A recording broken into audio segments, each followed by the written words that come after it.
las 8 de la mañana con 44 minutos del día 6 de junio de 2019 se da cuenta de la audiencia en el recurso de casación número 292-2019, encontrándose presente el señor abogado César Nakazaki Servigón, abogado del imputado recurrente Edwin Oviedo Pichotito, no habiendo concurrido la Fiscalía Suprema ni la Procuraduría Pública, no obstante haber sido notificados.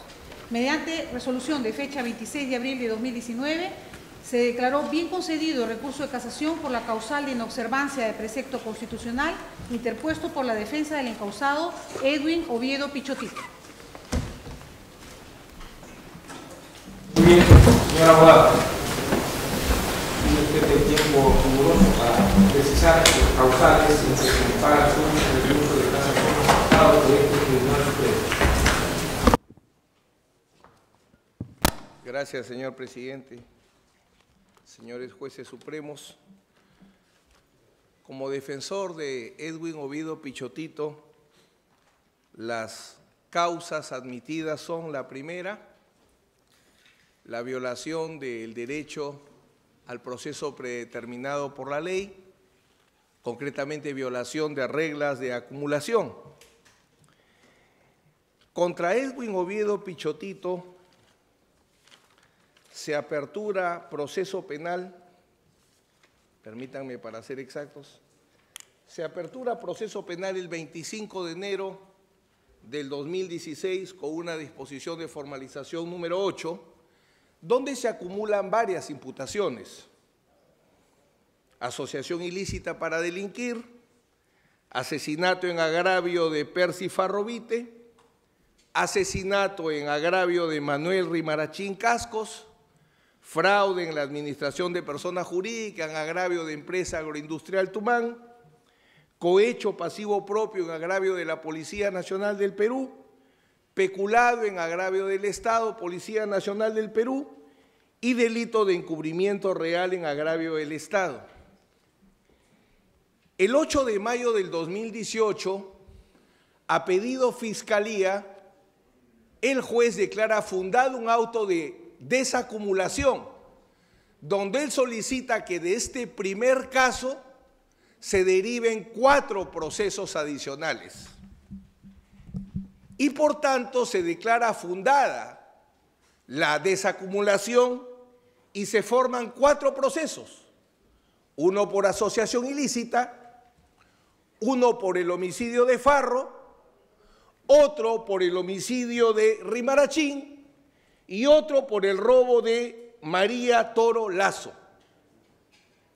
Ese auto de desacumulación sube a la sala en apelación de las defensas, y estando las defensas, o mejor dicho, estando la sala para resolver la desacumulación, aparece una medida cautelar de amparo a favor de Edwin Oviedo Pichotito, donde se plantea un amparo por violación del derecho a la imputación necesaria.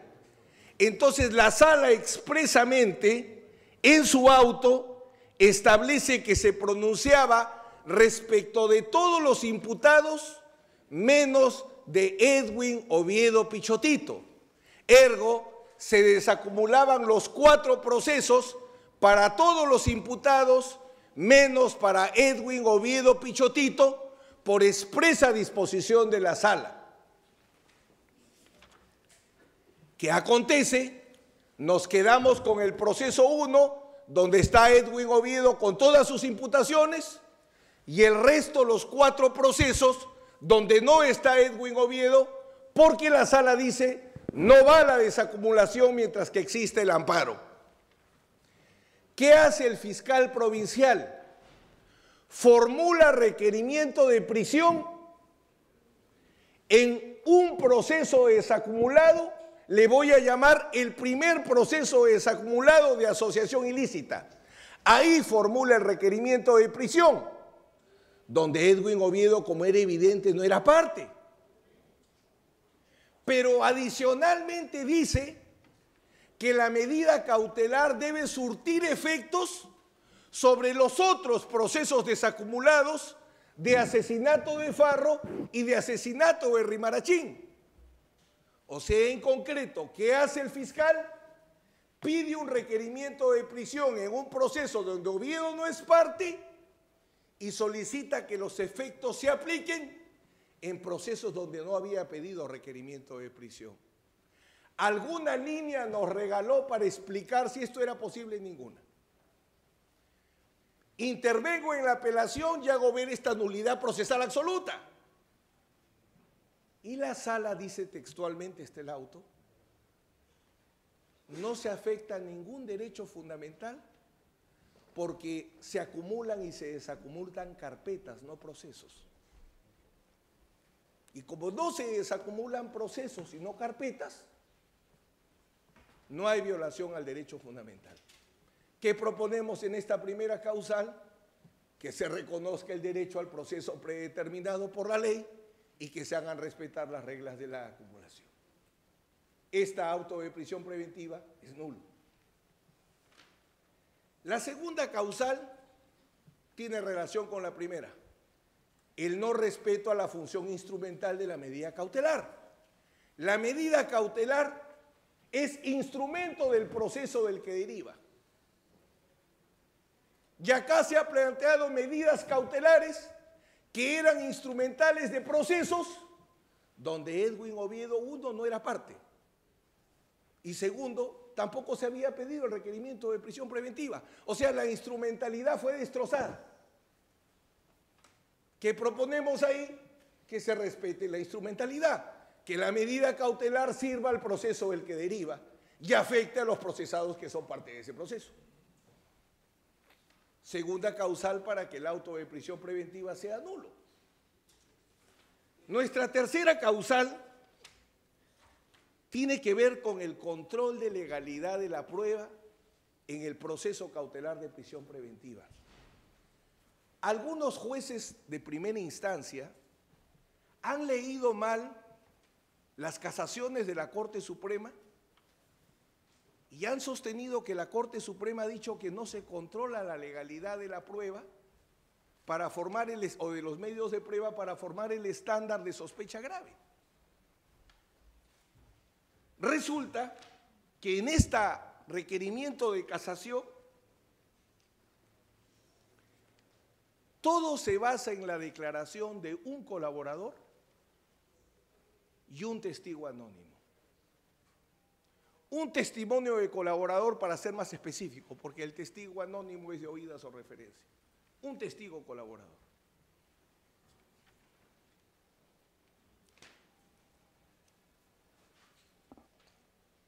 ¿Cuál es el tema imputado? Edwin Oviedo Pichotito lidera una organización criminal llamada Huachiturros y como es autor mediato por dominio de la organización, él ordena las muertes de Farro y de Rimarachín. Ese sería el tema de imputación, ese es el tema de prueba. Sobre ese tema hay que establecer estándar probatorio de sospecha grave.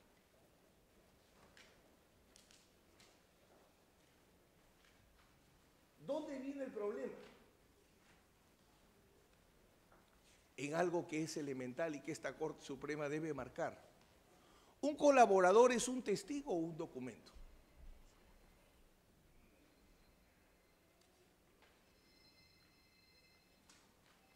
¿Por qué señalo esto?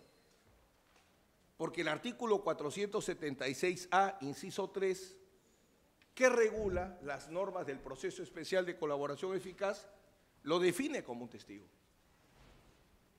O sea, no ha habido, como enseña el señor presidente, no ha habido una especialidad que haya cambiado la naturaleza de la fuente de prueba y el medio de prueba. El 476A, inciso 3, dice, es un testigo. El artículo 46 del reglamento dice, es un testigo. Entonces, ¿cómo se incorpora un testigo o una fuente personal al proceso? Sea un proceso principal o sea un proceso cautelar.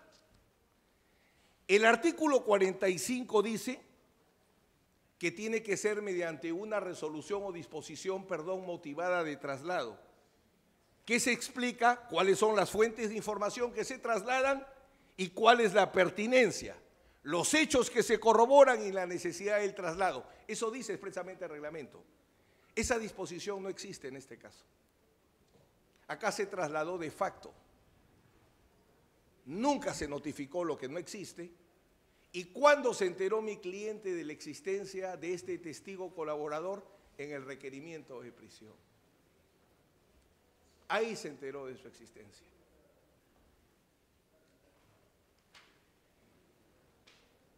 La ley de crimen organizado, señor presidente, una última conferencia, lo recordaba, es la única norma que regula la prueba trasladada. Solo la cito para decir que también dice que son testigos. Lo que se traslada son testigos. Entonces, no solo se viola las reglas del traslado porque no hubo procedimiento de traslado, el traslado fue de facto. Quizás porque el fiscal tiene las carpetas, él cree que puede trasladarla pasando de una hoja a otro. Es un traslado fáctico. El problema viene cuando, y creo que es lo más importante en este punto, dice el 476A, que explica sobre el uso de la información que viene de los procedimientos de colaboración eficaz. Dice 476, el fiscal puede trasladar los testimonios. El 481A, que es también señala, los elementos de convicción se pueden trasladar, sí, testimoniales, y dice el testigo colaborador con protección de su identidad. Nunca hay una norma que diga el testigo se convierte en documento. Sin embargo, hay un artículo 48 que no lo tocó en su conferencia el señor presidente, que es muy importante. El artículo 48 del Decreto Supremo, entre comillas, sí convierte al testigo en documento. Porque ¿cómo se traslada la información del testigo colaborador? El señor presidente mencionaba con el acta completa, como era antes. Ahora es un pequeño resumen que hace el fiscal. Yo viví en la justicia antiterrorista, que era la transcripción completa, y se discutió si eso servía o no. Luego vivía Matilde Pinchi y compañía como testigos con carne y hueso. Luego venía la declaración y la testaban un poquito. Ahora nos mandan un resumen que hace el fiscal. O sea, ¿de quién es el documento? ¿Quién es el autor de ese documento? Y una última y termino. ¿Qué proponemos ahí? Control de legalidad, y que ese reglamento no puede modificar lo que dice el código. El código dice que es testigo y tiene su forma de incorporarse. Fue poco feliz la fórmula que propone el Ministerio de Justicia en ese reglamento. Marisol Pérez Tello era la ministra.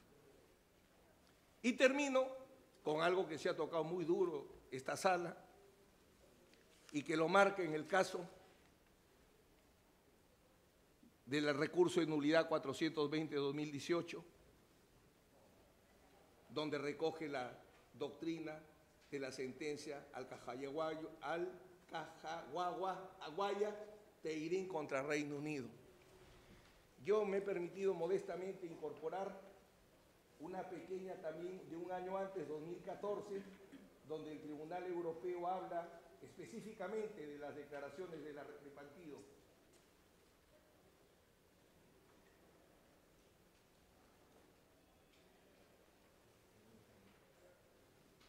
Acá está. Caso Kowalski, Wilkich y Ludwig. Es la STC, perdón, es la sentencia del Tribunal Constitucional, del Tribunal Europeo de Derechos Humanos, caso Kowalski, Wilkich y Ludwig, donde plantea lo mismo.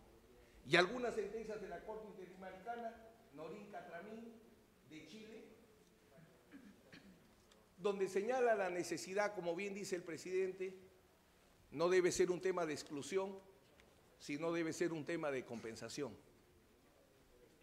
¿Había justificación acá para la no contradicción? No, porque no se respetó procedimiento de traslado, el traslado fue de facto. El traslado se conoció el día del requerimiento, más los problemas que les he hablado de acumulación. O sea, ¿Había justificación para que no se pueda contradecir? No.